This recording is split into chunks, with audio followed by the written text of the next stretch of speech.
Yesterday I gave you a brief description about Locke, right? Locke कब पैदा हुआ था?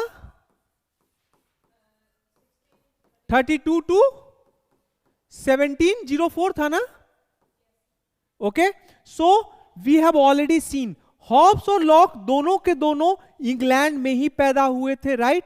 एंड ढंग से समझिएगा, both were born in England and both belong to the same tradition. दोनों सोशल कॉन्ट्रैक्ट ट्रेडिशन से बिलोंग करते हैं. ओके, दोनों hypothetical concept, state of nature, they try to understand how humans would behave in the absence of state. यहां तक कोई दिक्कत? So I told you कि अनलाइक हॉब्स ने एक टमल्टस फेज देखा था, एक एनार्किक फेज देखा था. That phase, tumultuous phase was what? Puritan revolution, right? But on the other hand, by contrast, Locke जो है, he saw a more stable and peaceful phase. Stable and peaceful phase. So he witnessed what? Glorious revolution, right? And glorious revolution में क्या हुआ था Rashmi? Power get transferred to parliament. So there was a peaceful transfer of power. Generally लड़ाई कब होती है? जब transfer power peaceful नहीं हो, राइट? सो वहां पे क्या हुआ? From absolute monarchy to constitutional monarchy, power got shifted to parliament without facing any resistance from then sovereign, then monarch. ठीक है, so he saw a peaceful period. तो जब पीसफुल पीरियड था, so automatically he would not talk about absolute state. Absolute state के बारे में फिर क्यों बात करेगा, right? So he would talk about limited state और night watchman state. Limited state, state जिसका पावर जो है वो कम हो, नाइट वॉचमैन हो, उसका बस काम क्या हो? हम लोग को वॉच करना. ओके, नाइट वॉचमैन का क्या काम होता है? डंडा लेके रात में सीटी बजाते हुए क्या बोलता है? जागते रहो, बोलता है ना. 3 Idiots में देखे हो ना, जागते रहो, हाँ है ना, 3 Idiots है. तो नाइट वॉचमैन वही स्टेट का रोल है, simply to provide us security, law and order को बस मेंटेन रखना है. So coming to the main topic. So अभी बताया था, since the very beginning, Machiavelli के टाइम से ही a tradition has started. Tradition of what? Capitalism. So Machiavelli is also a propounder of capitalism.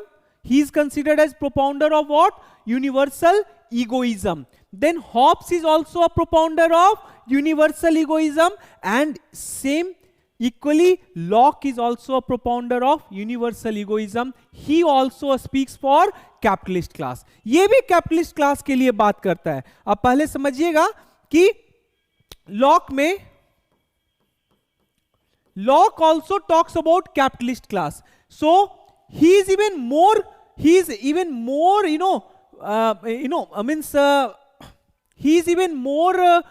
I would say, liberal than Hobbes and Machiavelli. In what sense? In terms of property. Property को ये absolute right मानता है, इनको natural rights मानता है. Something that have been given to us by God, by the nature.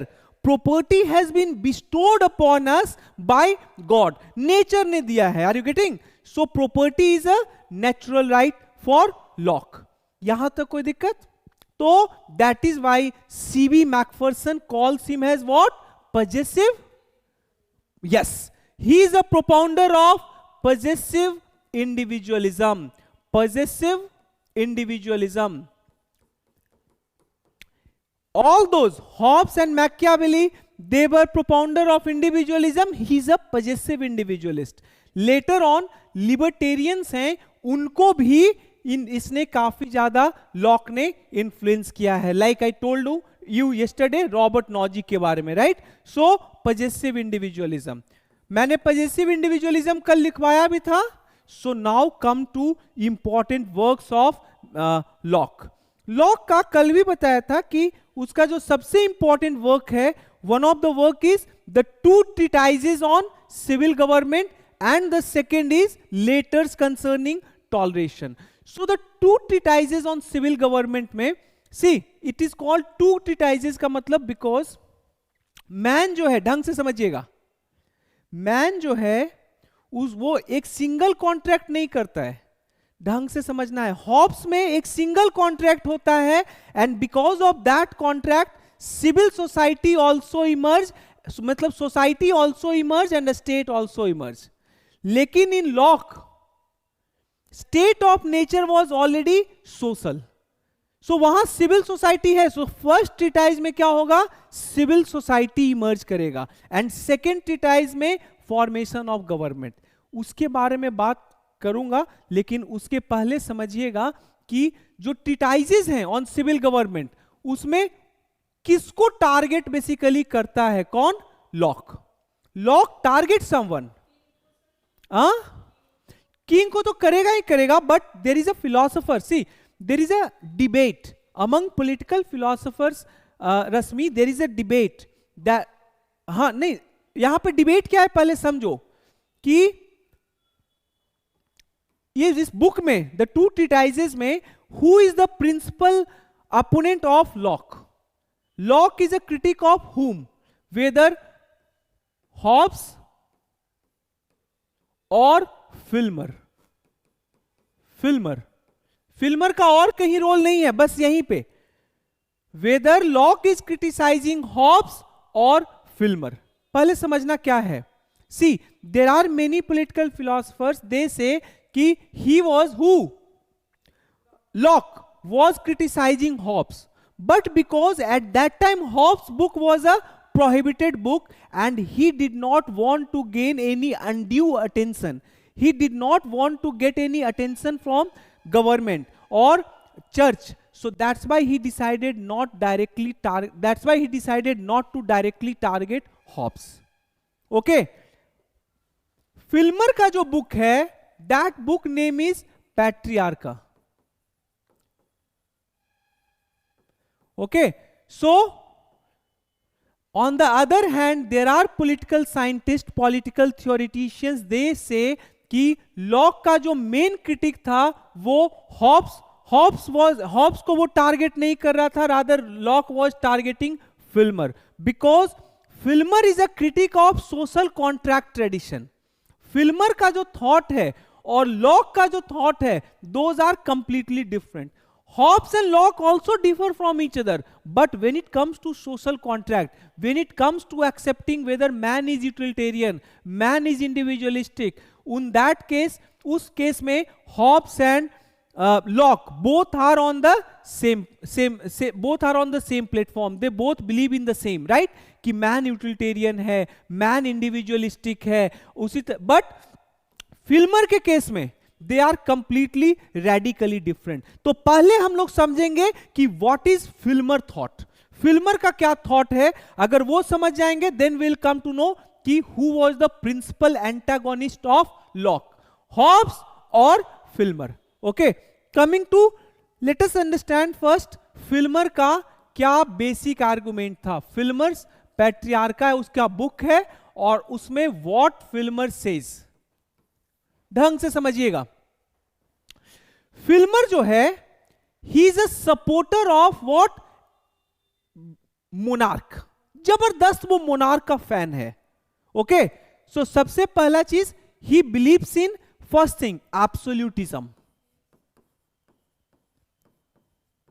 Absolutism for him state is also like family of God. So the king जो है वो किंग जो है, king is direct air of, king is air of Adam. Adam के जो बच्चे हुए तो उनके बच्चे जो हैं वो किंग हैं। So that's why king should get absolute power. Are you getting? जो किंग हैं they are son of God, since they are son of God they enjoy absolute power. They cannot, their power cannot be curbed because they are the direct descendant of God. कोई दिक्कत यहां तक? ये पहला उसका point था। दूसरा point था he was a critic of social contract. पहले समझना कि सोशल कॉन्ट्रैक्ट का क्रिटिक क्या था, क्यों था वो। वो क्या बोलता है कि instead of contract we should have heredity. Instead of contract the focus should be given on heredity. अब समझाता हूं कि क्यों वो बोलता है कि फोकस कॉन्ट्रैक्ट पे ना होके हेरिडिटी पे होना चाहिए. पहले समझना वो क्या बोलता है. सी ही सेज कि if we decide to enter into contract, what about next generation और what about minorities who decided not to vote for you. ढंग से समझो मैं क्या बोल रहा हूं. Majority would give support to you, right? What about minorities' voice? Tomorrow they may say, I will not follow your law because I have not voted for you. So instead of social contract, heredity should be the basis. अगर बाप ने contract sign किया है, मां ने contract sign किया है, so automatically applicable वो होगा बच्चे पे भी.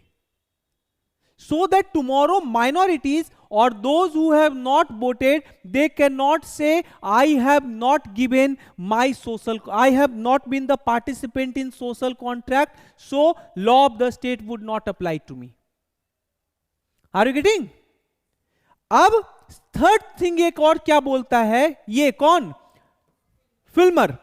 फिल्मर क्या बोलता है कि स्टेट जो है इज लाइक फैमिली. अब ढंग से समझना, एरिस्टोटल वाला कॉन्सेप्ट. एरिस्टोटल क्या बोलता है, state is not like family, state is a family of family. तभी ना वो क्रिटिसाइज करता है किसको, प्लेटो को, है ना.